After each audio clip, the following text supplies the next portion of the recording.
오늘은 역대하 29장에서 33장을 중심으로 히스기야 왕의 3대라는 그 소설이 있는데 그 세 대를 이제 할아버지, 아버지 또 아들 이런 식의 3대의 이야기가 우리 소설 3대에 있고 대학 입시에도 많이 나오는 책인 것 같은데 성경에도 보면 여러 이렇게 왕들, 제가 요즘 그 사극 버전 성경 읽기 해서 지난주에도 우리 왕들 얘기를 좀 했었고 열왕기랑 역대기를 좀 제가 보고 있는데요. 히스기야 왕의 이렇게 아버지와 또 히스기야 왕의 아들과 이렇게 이어지는 그 3대에 관한 이야기를 좀 중심으로 오늘 함께 말씀을 준비를 좀 했습니다. 히스기야 왕 너무 유명한 왕인데요. 이 3대가 어떤 일들이 있는지 한번 살펴보도록 하겠습니다. 자, 이사야서 1장 1절에 보면요. 이것은 우시야와 요담과 아하스와 히스기야가 유다 왕이었을 당시 아모스의 아들 이사야가 유다와 예루살렘에 관해서 본 환상이다, 이렇게 얘기를 하고 있습니다. 이 히스기야의 3대를 이해하려면 열왕기 또 역대기 그리고 이사야서를 보면 좀 세 개의 책이 관련이 좀 있는데요. 히스기야 왕은 이사야 선지자가 아주 이렇게 절정기에 왕성했을 때 활동했던 그 왕입니다. 그리고 히스기야의 어떻게 보면은 증조 할아버지였던 우시야 왕 때부터 이사야가 예언자로서 활동을 시작을 했고, 그리고 히스기야 때 절정의 그런 활동을 했던 그런 상황입니다. 우리 주변에 이사야 같은 예언자가 있으면 너무 좋지 않겠습니까? 그렇죠? 그래서 이 우시야가 죽던 해에 이사야가 이제 예언자가 되는데 요담과 아하스와 히스기야 때는 바로 이렇게 그 유명한 이사야 예언자가 예루살렘에서 왕성하게 활동을 할 수 있었고, 그들이 원하기만 하면 언제든지 만날 수 있는 바로 그런 시기였습니다. 우리 주변에 진짜 이사야 같은 예언자가 있으면 우리 진짜 줄 서서 예약을 잡고 시간을 보내기 위해서 아마 했을 것 같다는 생각이 드는데, 그 정도로 이렇게 이 시기가 어떻게 보면은 이사야와 이 왕들과 연결이 되어 있다라는 것을 좀 살펴볼 수가 있습니다. 자, 그러면 3대 중에 첫 번째 1대 히스기야 왕의 아버지 아하스에 대해서 좀 먼저 살펴보도록 하겠습니다. 역대하 28장 1절에서 5절인데요. 좀 이렇게 같이 한번 읽어보도록 하겠습니다. 시작. 아하스는 20세에 왕위에 올라 예루살렘에서 16년을 통치하였다. 그러나 그는 그의 조상 다윗과 같지 않아 여호와께서 보시기에 옳은 일을 하지 않았다. 그는 이스라엘 왕들을 본받아 바알 우상을 만들어 섬기고 흰놈 골짜기에서 분향하며 여호와께서 이스라엘 백성 앞에서 쫓아내신 이방 민족들의 더러운 풍습을 본받아 심지어 자기 아들들을까지 산 채로 불태워 우상에게 제물로 바쳤으며 또 산당의 산 언덕과 모든 푸른 나무 아래에서 제사를 지내고 분향하였다. 그러므로 그의 하나님 여호와께서는 그를 시리아 손에 넘겨주셨다. 시리아 왕의 손에 넘겨주셨다. 자, 히스기야 왕의 아버지였던 아하스 왕은 굉장히 젊은 나이에 20살에 지금 누가 20살이죠? 동규가 아마 20살인 것 같고, 그 나이 또래 뭐 연우나 또 그 친구들 은서 이런 친구들이 아마 이렇게 세훈이도 있고요, 윤상이도 있고, 이런 친구들이 왕위에 올라온 그 나이에 20살에 그렇게 지금 젊을 때, 아주 어릴 때 이제 왕이 되었습니다. 그래서 36살까지 16년을 통치를 하게 되는데, 그의 아버지였고 또 할아버지였던 우시야와 요담이 했던 것과는 좀 반대로 어떻게 하냐면 바알 우상을 만들어 섬기고 흰놈 골짜기에서 분향까지 하고 이방 민족들의 더러운 풍습을 본받아서 이렇게 하게 됩니다. 참 안타까운 일이 벌어진 거죠. 그래서 왜 이렇게 그는 이때 그렇게 했을까를 생각해 보면 국제 정세가 굉장히 조금 어려웠던 시기였던 것 같습니다. 어떻게 보면은 시리아가 굉장히 성장해 있고 아시리아도 굉장히 강대해지는 시기에서 젊었던 아하스 입장에서는 이렇게 더 강력하고 더 멋있어 보이고 더 어떻게 보면은 이렇게 좋아 보이는, 힘이 세 보이는 그러한 것이 바로 하나님이 아니라 야훼 하나님, 여호와 하나님이 아니라 바로 시리아와 또한 아시리아와 같은 그런 다른 나라의 왕들, 또 세상의 것들이었다고 볼 수가 있습니다. 요즘 교회가 참 어렵다는 이야기를 참 많이 듣고 있습니다.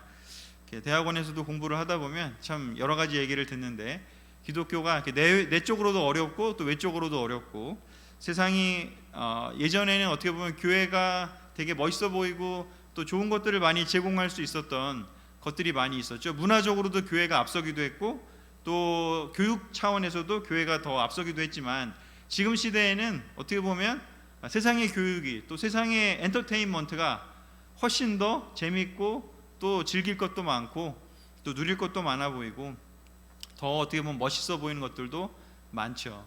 어쩌면 아하스가 이런 살았던 시기가 지금의 우리 시기랑 또 크게 다르지는 않을 수도 있겠다, 그런 생각도 해보게 되는 것 같습니다.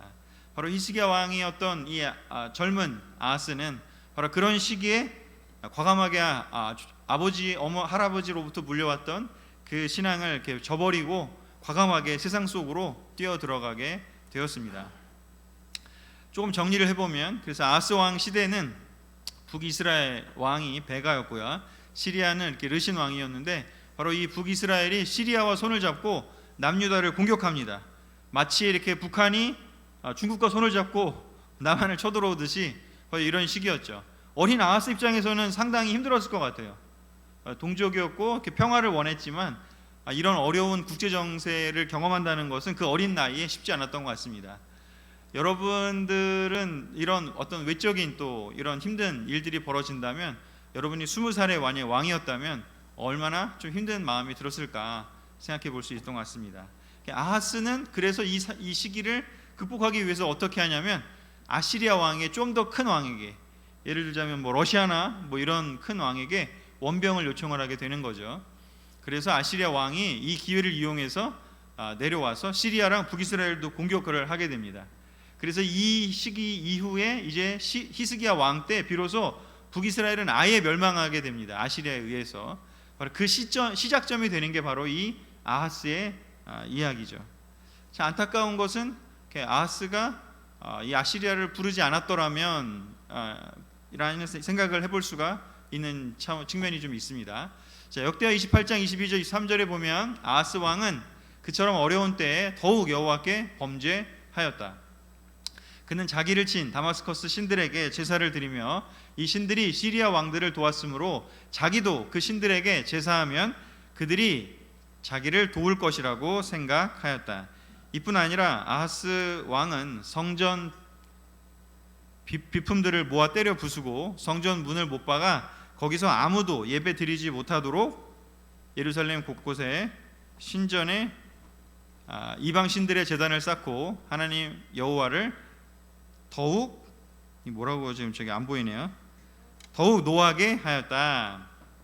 자, 그냥 시리아를 뭔가 좀 이렇게 좋게 보고 또 아시리아에게 뭔가 도움을 구하고 그런 수준에서 그냥 끝난 게 아니라, 내가 그 조상들이 물려줬던, 내 아버지가 내 할아버지가 물려줬던 그 여호와 하나님을 섬기는 것이 이제는 너무 어떻게 보면 하면 안 되는 것까지 돼버린 거죠.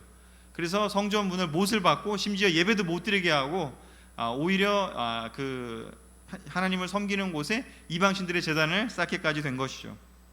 한번 생각해 봅시다. 우리의 자녀들이 우리가 전해준 하나님 믿는 믿음을, 예수님을 믿는 믿음을 저버리고 시리아 왕에게, 세상에서 멋있어 보이는 것들, 또 아시리아에게 손을 잡고 그런 것들을 했는데, 그것뿐만 아니라 성경을 찢어버리고 더 교회도 못 가지 말라 그러고 이제 그런 식으로 만약에 해버린다면 우리 마음은 얼마나 아플까요? 어떻게 보면 이렇게 참 안타깝게도 부모의 세대의 믿음이 아하스의 세대에는 전달이 되지 않았습니다. 지금 대한민국 교회가 참 많이 어려움을 겪는 것 중에 하나가 젊은 세대가 교회를 점점 떠난다는 거죠. 어쩌면 이 아하스의 시대와도 비슷한 측면이 있지 않나 싶습니다. 그런데 이 아하스 왕에 대해서 이제 시간이 지나서 아하스 왕이 아들인 이제 히스기야가 이제 왕이 되는데요. 열왕기하 18장 1절에서 5절을 우리 한번 같이 읽어볼까요? 시작. 엘라의 아들인 이스라엘의 호세아 왕 3년에 아하스의 아들 히스기야가 유다 왕이 되었다. 그는 25세의 왕위에 올라 예루살렘에서 29년을 통치하였다. 히스기야는 그의 조상 다윗을 본받아 여호와께서 보시기에 옳은 일을 하였다. 히스기야는 이스라엘의 하나님 여호와를 신뢰하였는데 유다의 모든 왕 중에 그와 같은 왕은 없었다. 히스기야 왕에 대해 성경의 평가는 뭐냐면 하나님 여호와를 신뢰하였는데 유다의 모든 왕 중에서 그와 같은 왕이 없었대요. 근데 우리 좀 전에 본 아하스는 완전히 세상으로 가버렸는데 신기한 건 그의 아들이었던 히스기야는 또 완전히 또 하나님께로 돌아왔대요. 아버지가 했던 것을 또 다 이제 무너뜨리고 다시 원래의 모습, 조상들이 했던 할아버지, 증조 할아버지가 전해 줬던 그거 다시 돌아왔대요. 지금 이런 그 집안의 모습을 보면 어떤 느낌이 좀 들죠? 뭔가 이렇게 전수가 안 되고 있고 왔다 갔다 하고 있어요. 참 이런 모습들을 이렇게 보면 우리들의 어떤 그 세대와 비슷한 측면이 있지 않나. 아까도 계속 얘기를 했지만, 근데 신기한 건 히스기야는 그러면 왜 또 아버지가 했던 일들을 이렇게 돌이켰을까? 그것도 좀 신기하다는 생각이 너무 듭니다. 아버지한테서 그런 나쁜 것들을 많이 배우면 또 그것을 그대로 또 전수할 수 있는데 그렇게 하지 않습니다. 히스기야는 이 일뿐만 아니라 왕이 되자 성전 문을 다시 엽니다. 아버지가 이렇게 다 대못 박았고 못하게 했던 것을 다시 열고 수리도 하고요. 또 제사장들과 레위 사람들을 다 없애버렸는데 그들을 다시 불러 모아서 또 백성들로부터 11조를 걷어서 제사장과 레위 사람들에게 다시 그걸 주고 다른 일 하지 말고 이제 하나님 섬기는 일만, 제사장 일만 열심히 해라. 레위 자손으로서의 그 성전을 섬기는 일을 열심히 해라. 이렇게 다시 했다고 합니다. 성전 정결 작업을 하고 올바른 제사를 드리기 시작을 하게 되었죠. 그리고 유월절 절기를 한동안 안 지키다가 이제 지키게 되고요. 남유다와 북이스라엘의 모든 사람을 다 초대합니다. 이 시기에는 아까 잠깐 처음에 얘기했다시피 히스기야 왕 때는 드디어 이제 북이스라엘이 망합니다. 히스기야가 왕이 된 지 5년 6년쯤 됐을 때 아시리아가 북이스라엘을 완전히 멸망시킵니다. 그래서 되게 혼란스러운 그 시기 때 북이스라엘 사람들까지 다 불러 모읍니다. 굉장히 힘든 사람들이 상태인데 난민이죠. 그래서 남유다 북이스라엘의 모든 사람들이 다 예루살렘에 모여서 유월절까지 거행을 하게 됩니다. 우리나라 교회들의 그 역사를 보면 일제가 이제 물러나고 나서 해방이 되고 나서 그리고 나서 북한에 공산 정권이 수립됐을 때 공산당이 교회를 엄청 핍박을 했습니다. 그래서 많은 사람을 죽이고 교회 재산을 몰수하기도 하고 이랬었습니다. 근데 사실 우리나라 그 초기에는요 평안 남북도에 교회가 제일 많았대요. 왜냐하면 그 중국 그 접경 지역으로부터 선교사들이 많이 왔기 때문에. 그래서 그쪽에서 많이 내려와 가지고 서울에 또 더 다른 지역들에 큰 교회들을 많이 세웠대요. 바로 그런 것처럼 어떻게 보면 이 시기가 우리나라의 그런 모습들하고도 좀 오버랩이 됩니다. 북이스라엘의 많은 사람들이 남유다로 내려와서 여기에 그냥 남아서 정착을 하는 사람도 생기고 또 어떤 사람은 아예 그냥 다시 고향으로 돌아가기도 하는데 이렇게 유월절도 거행을 합니다. 돌기둥의 우상들과 아세라 여신상도 없애버리고요. 산당과 제단도 헐어버렸습니다. 참 이렇게 아버지가 했던 그런 일에 또 반동으로 이렇게 자기의 그 믿음을 가지고 했다는 것은 또 신기한 일인 것 같습니다. 우리 이렇게 부모님들 중에서도 우리가 이렇게 우리들 대부분은 어떻게 보면 부모님의 믿음과 상관없이 우리가 젊었을 때 어렸을 때 초대받아서 우리 교회 온 경우들이 좀 많이 있을 것 같아요. 그렇지 않습니까? 그럼 어떻게 보면 여러분들은 히스기야의 그런 후손이 될 수도 있을 것 같습니다. 후예가 될 수도 있을 것 같습니다. 그런데 안타깝게도 우리의 자녀에게는 우리가 아하스가처럼 될 수 있게 우리가 내버려 두면 되지 않지 않을까 또 생각을 해보게 됩니다. 첫 번째로 우리가 이 두 대의 이야기, 아하스 왕과 히스기야 대의 그 이야기를 좀 보면서 우리가 생각해봐야 될 주제가 있다면 바로 뭘까? 아버지의 믿음의 실패를 히스기야는 봤지만 그것을 자기의 개인적인 확신으로 믿음으로 극복을 한 히스기야를 우리는 보게 됩니다. 이 이야기를 통해서 우리는 무엇을 배울 수 있을까? 우리는 어느 누구에게도 내 믿음에 대해서 핑계를 댈 수 없다는 것을 살펴볼 수가 있습니다. 우리 부모님이 나에게 전수한 것이 이거라서 나는 이렇게 해요. 나는 물려받은 게 이거라서 내 환경은 이랬기 때문에 나는 이렇게 할 수밖에 없어요 라고 얘기하고 싶은 그 모든 것들이 있다면 우리는 히스기야를 보면서 그렇지 않다라고 얘기할 수 있을 것 같습니다. 요즘 현대 사회에서 특히 심리학이나 상담학에서 많이 얘기하는 것들이 어떻게 보면 이렇게 부모로부터 물려받은 것, 어떤 유전적인 것, 뭔가 이렇게 그 전수되는 것들에 대해서 되게 얘기를 많이 하죠. 어렸을 때 뭔가 받은 어떤 교육의 영향, 무슨 상처, 어떤 그런 것들이 우리에게 굉장히 많은 영향을 미친다. 그런데 우리가 히스기야를 삶을 보면서 우리가 기억해야 될 것이 있다면 또 그런 측면, 심리학이나 그런 데도 그런 측면만 얘기하는 게 아니라 그거에 반대하는 주장들도 많이 있습니다. 바로 그런 것처럼요, 우리에게 있어서 어떤 것들이 우리가 행동할 때 있어서도 우리의 믿음에 있어서 누구 때문에 또는 내 환경 때문에 이렇다 저렇다라고 내 믿음을 변명하는 일을 우리는 해서는 안 된다라는 것을 생각해 봤으면 좋을 것 같습니다. 우리 이렇게 변명하지 말고 우리의 믿음을 하나님만을 바라보고 나아갈 수 있는 그런 믿음을 세우는 것이 지금 우리가 너무나 해야 될 일이지 않을까 싶습니다.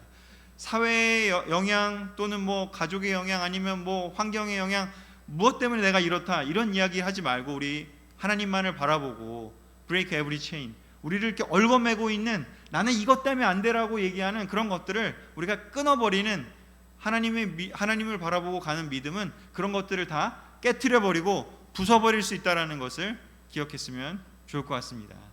히스기야가 그 모든 것들을 다 뒤집어 엎고 이제 올바르게 세우는 것처럼 우리가 뭔가 무너져 있고 뭔가 흩어져 있는 것들이 있다면 그것이 개인적인 것이든 아니면은 바위불톡에 있는 것이든 우리가 점검을 하고 히스기야처럼 우리가 다시 개혁에 나서고 극복을 해내고 변화시키고 발전해낼 수 있는 그런 단계로 나아갔으면 좋겠습니다.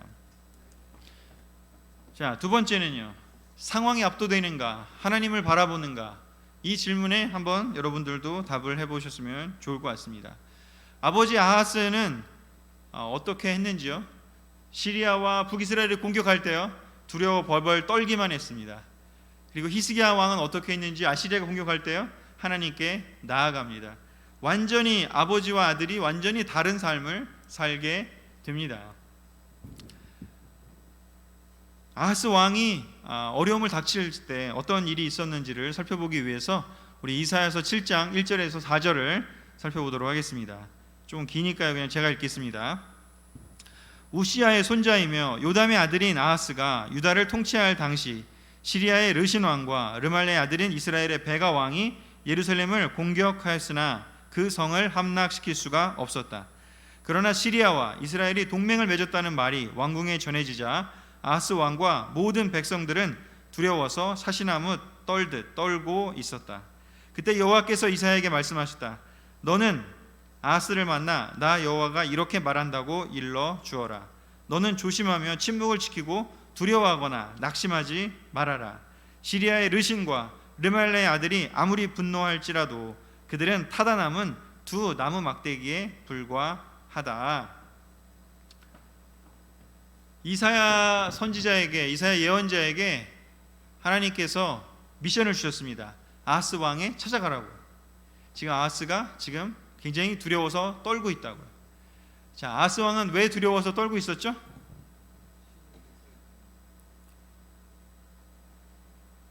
네, 시리아와 북이스라엘이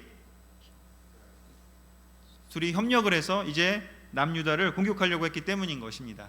그랬을 때 아하스 왕은 사시나무 떨듯 떨고 있었다라고 이야기를 하고요. 그때 이사야가 아하스를 찾아가서 이제 이야기를 하고 있습니다. 너는 너무 두려워할 필요 없다고요. 그냥 조심하고 있고 이렇게 두려워하거나 낙심하지 말라고요. 대신에 시리아의 르신과 르말레의 아들이 아무리 분노할지라도 그들은 타다 남은 두 나무 막대기에 불과하니까 너를 어떻게 할 수 없을 것이다. 이렇게 이야기를 합니다. 용기를 줍니다. 하나님께서 보시는 관점으로 용기를 줍니다. 그런데 아하스는 그 말은 전혀 귀담아 듣지 않습니다. 하나님의 말은 귀담아 듣지 않고요, 자기가 그냥 두려워하는 그 두려움이 훨씬 더 큰 것입니다. 제목이 뭐였죠? 상황이 압도되는가, 하나님을 바라보는가. 아하스는 상황이 압도돼 버렸습니다. 하나님 보이지 않습니다. 예언자 이사야가 와갖고 얘기를 했음에도 불구하고, 그냥 뭐 이름 없는 선지자도 아니고 대예언자였던 이사야가 와갖고 이건 하나님의 이야기입니다 라고 얘기하면서 얘기를 했는데도 불구하고 그는 전혀 듣지 않습니다. 그저 계속해서 두렵습니다. 하나님이 뭐라고 하는 게 하나도 들어오지 않습니다. 여러분은 요즘 여러분을 두려워서 벌벌 떨게 하는 것이 혹시나 있습니까? 하나님의 음성이 아무리 주변에서 형제자매들이 이야기를 해줘도 들리지 않고, 진짜 나는 이거 너무 무서워, 난 이거 해결할 수 없어, 나는 너무 이걸 이겨낼 수 없어 라고 하는 어떤 것들이, 문제들이 여러분의 삶에 있습니까? 남편이, 아내가 안 바뀔 것 같아서 두렵습니까? 아니면 직장이 내 뜻대로 안 될까 봐 두렵습니까? 아니면 내 자녀가 망가질까 봐, 내 뜻대로 안 될까 봐 두렵습니까? 여러분을 두려워 벌벌 떠는 것도 있다면 그 상황에 아하스처럼 매이지 말고요, 우리는 이사야가 이야기해주는 하나님의 음성을 들을 수 있어야 합니다. 지난주인가요? 지지난주에 얘기했다시피 하나님은 상황을 그렇게 쉽게 바꿔주는 것을 먼저 하시지 않습니다. 먼저 그 사람의 마음을 들여가시고요, 그 마음에 하나님을 바라볼 수 있는 믿음을 갖도록 노력을 하신 후에 그것이 생겼을 때 비로소 상황을 바꿔주시는 것이지, 그저 그냥 상황을 바꿔서 그것들을 없애주지 않습니다. 왜냐하면 상황을 없애주면요 일시적일 거예요. 왜냐하면 상황은 계속 올 거니까요. 우리 삶의 문제는요 끊임이 없습니다. 안 그렇습니까? 파도가 치고 물러가는 것 같지만 또 칩니다. 중요한 건 우리가 믿음을 갖고 하나님을 바라보는 그 삶을 살 때야 비로소 상황이 압도되지 않는 것이지, 상황 자체가 조금 좋아지는 것에 연연한다면 우리는 결코 변할 수가 없을 것입니다. 참 재밌는 것은 아하스는 가만히 벌벌 떨고 있는데 오히려 이사야가 찾아갔습니다. 근데 히스기야는 비슷한 상황이 생겼을 때 어떻게 했는지요? 이사야서 37장 1절 2절 또 5절 6절을 보겠는데요, 이때는 거꾸로 히스기야가 이사야를 찾아갑니다. 같이 읽어보도록 하겠습니다. 히스기야 왕은, 시작. 히스기야 왕은 그들의 말을 듣고 자기 옷을 찢으며 삼배옷을 입고 기도하려고 여호와의 성전으로 들어갔다. 그러고서 그는 궁중 대신 엘리야김과 서기관 셈나와 나이 많은 제사장들에게 삼배옷을 입게 하고 그들을 아모스의 아들인 예언자 이사야에게 보냈다. 이사야는 히스기야 왕의 전가를 받고 이런 회답을 보냈다. 여호와께서 왕은 그 아시리아 지휘관의 말 때문에 두려워하지 말라고 하셨습니다. 여호와께서는 아시리아 왕이 본국으로부터 좋지 못한 소문을 듣고 돌아가 거기서 살해당하게 할 것이라고 말씀하셨습니다.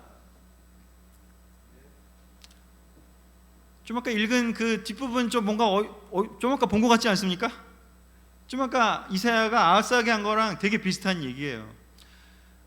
아시리아의 그 사내립이 쳐들어왔을 때 히스기야는 이걸 어떡하지라고 너무나 걱정했지만 두려워 떠는 대신에 성전으로 들어가서 거기서 삼배옷을 입게 하고 그의 친구들과 함께 여기도 함께 모여서 기도를 할 뿐만 아니라 이 예언자 이사야에게 하나님의 뜻을 물어보려고 사람을 보냅니다. 그때 히스기야 왕은 그 얘기를 듣고 이제 이야기해 줍니다. 아시리아의 지휘관 말 때문에 두려워하지 말라고요. 아까랑 똑같습니다. 오히려 아시리아 왕이 본국으로부터 좋지 못한 소문을 듣고 돌아가 거기서 살해당하게 할 것이라고 말씀하셨습니다. 분명히 아하스도 비슷한 이야기를 들었고 히스기야도 비슷한 얘기를 들었는데요, 이 이야기를 기억한 사람은 누구였죠?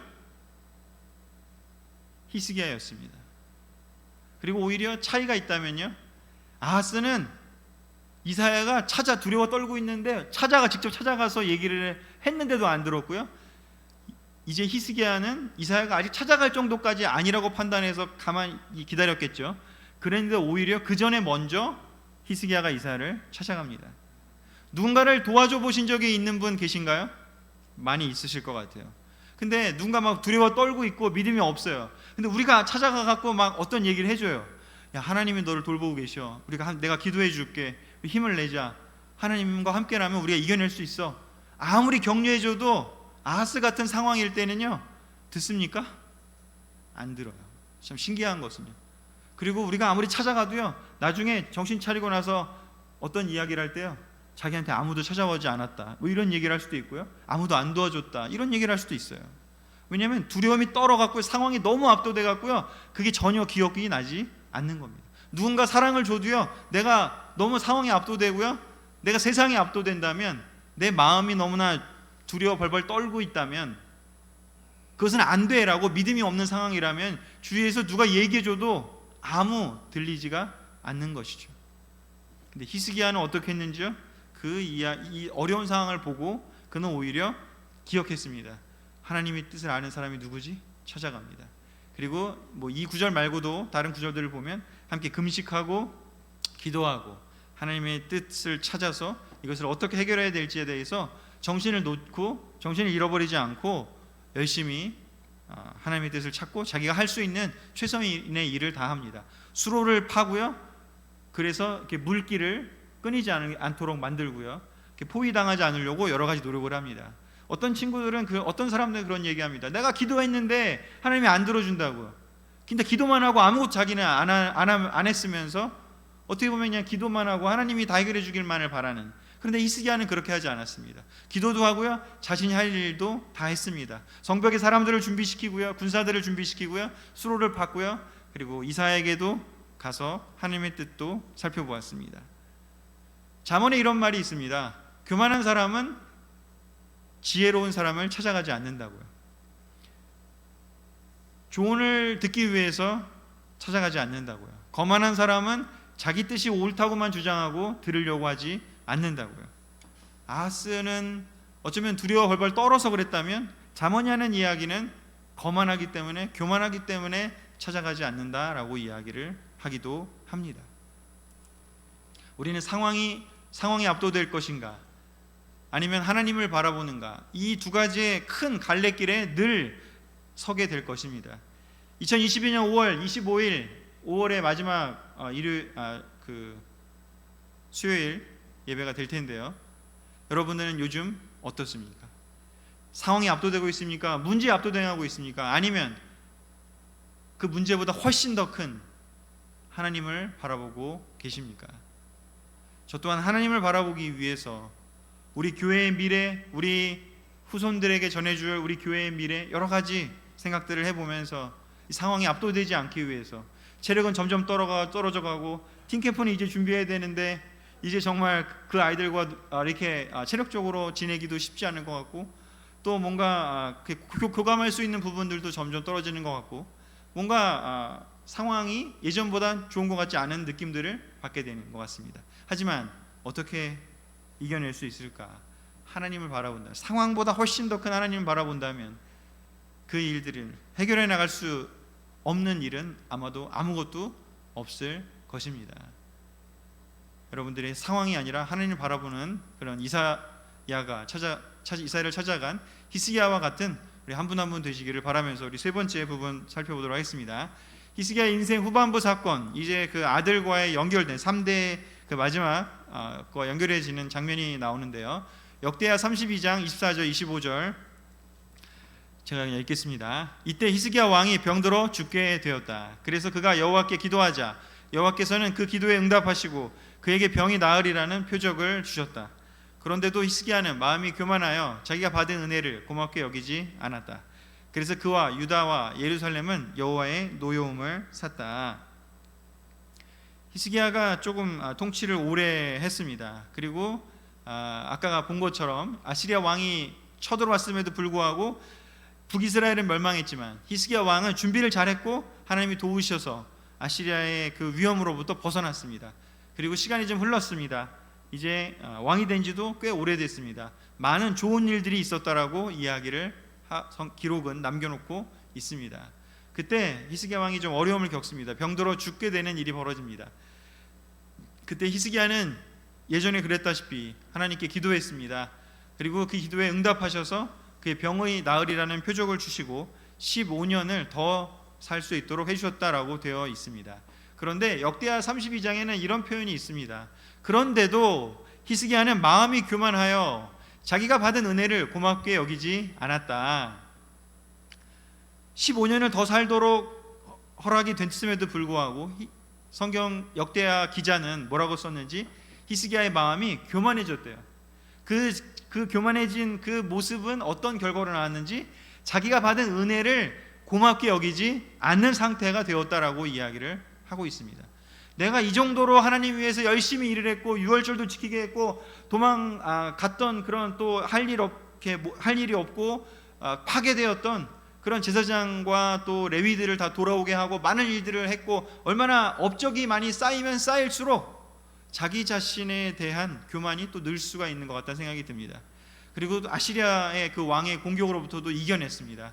근데 이제 기도해서 응답이 와도 습관적으로 어떻게 보면 기도는 했지만 그렇지만 이제는 그것이 응답이 와도 들어줘도 별로 기쁘지도 않아. 당연한 거예요. 이제는 아니 내가 이렇게 열심히 했는데 이 정도 좀 더 주시는 건 당연한 거 아니야?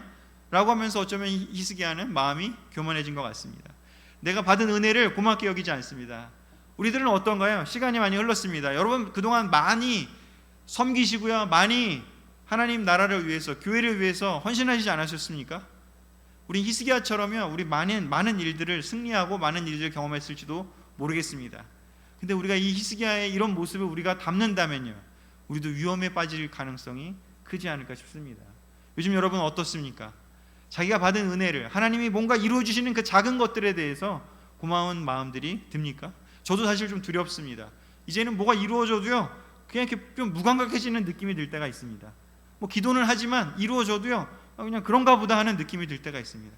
와 너무 하나님 해주셨다, 너무 감사하다, 뭔가 직장에서 뭔가 일이 잘 되고 뭔가 가정에서 뭔가 좋은 일이 벌어지고 뭔가 아이들에게 좀 변화가 있고 뭔가 내 주위에 뭔가 잘 되는 일이 있고 뭔가 하나님이 나에게 좋은 큐티를 깨달음을 주셨고 해도 별로 그렇게 반응할 수 없는 무감각해지는 때가 우리에게 올까봐, 저에게 올까봐 너무 두렵습니다.